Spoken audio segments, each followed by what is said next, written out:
ओम नमो भगवते वासुदेवाय। भागवत पुराण दशम स्कंद 19वां अध्याय।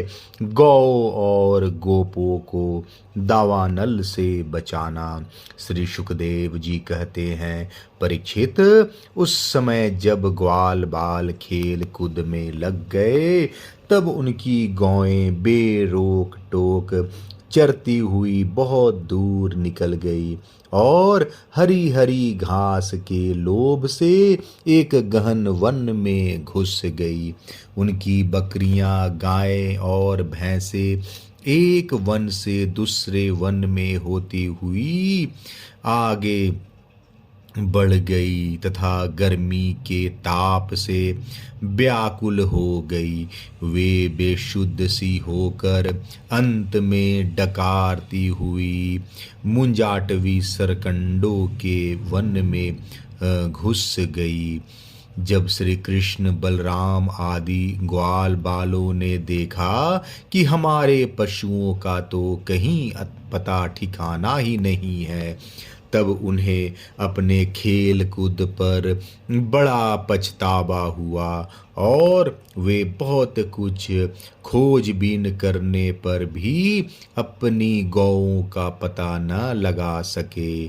गौएं ही तो ब्रजवासियों की जीविका का साधन थी। उनके न मिलने से वे अचेत से हो रहे थे। अब वे गौं के खुर और दांतों से कटी हुई घास तथा पृथ्वी पर बने हुए खुरों के चिन्हों से उनका पता लगाते हुए आगे बढ़े। अंत में उन्होंने देखा कि उनकी गौएं मुंजाटवी में रास्ता भूलकर डकरा रही हैं। उन्हें पाकर वे लौटने की चेष्टा करने लगे।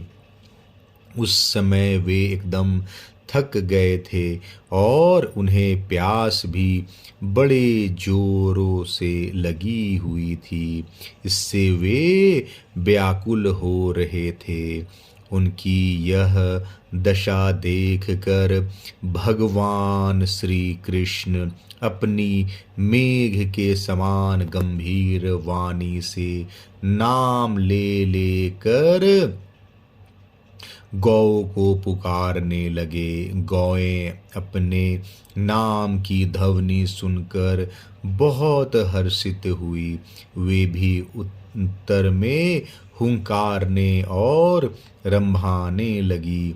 परीक्षित, इस प्रकार भगवान उन गायों को पुकारते ही रहे थे कि उस वन में सब ओर अकस्मात दावाग्नि लग गई, जो वनवासी जीवों का काल ही होती है।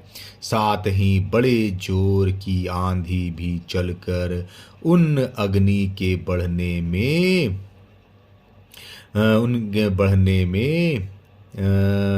बन सहायता देने लगी।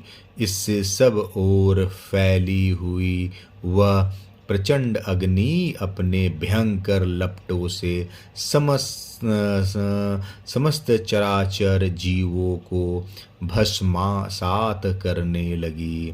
जब ग्वालों और गौओं ने देखा कि दावानल चारों ओर से हमारी ही ओर बढ़ता आ रहा है, तब वे अत्यंत भयभीत हो गए और मृत्यु के भय से डरे हुए जीव जब इस प्रकार भगवान की शरण में आते हैं, वैसे ही वे श्री कृष्ण और बलराम जी के शरणापन्न होकर उन्हें पुकारते हुए बोले, महावीर श्री कृष्ण, प्यारे श्री कृष्ण, परम बलशाली बलराम, हम तुम्हारे शरणागत हैं। देखो, इस समय हम दावानल से जलना ही चाहते हैं।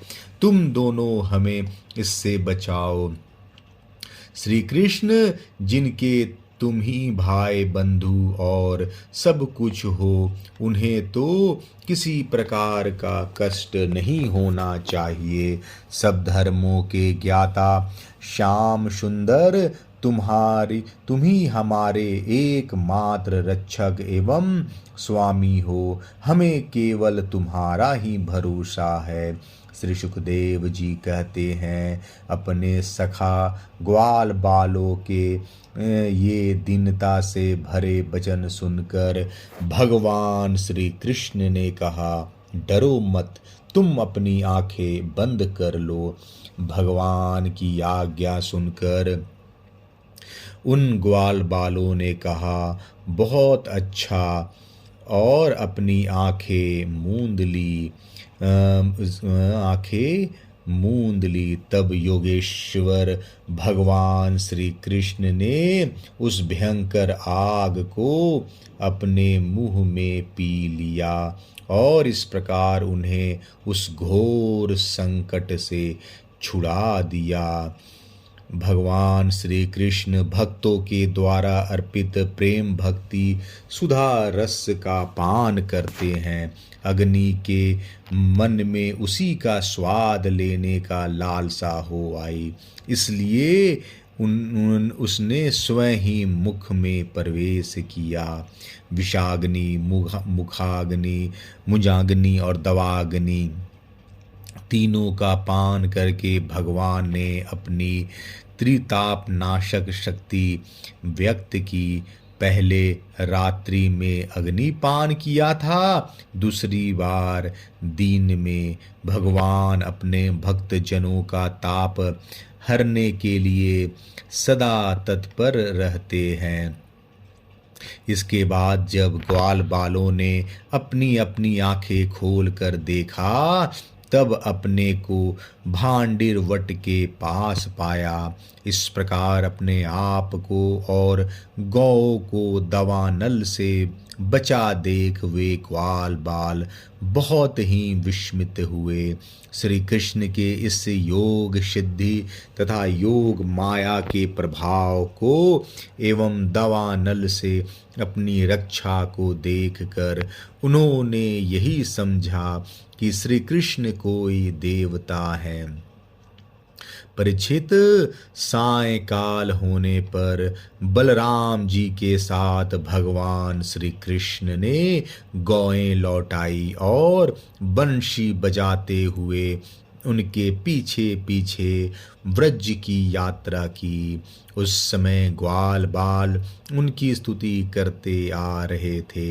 इधर व्रज में गोपियों को श्री कृष्ण के बिना एक एक क्षण 100 युग के समान हो रहा था।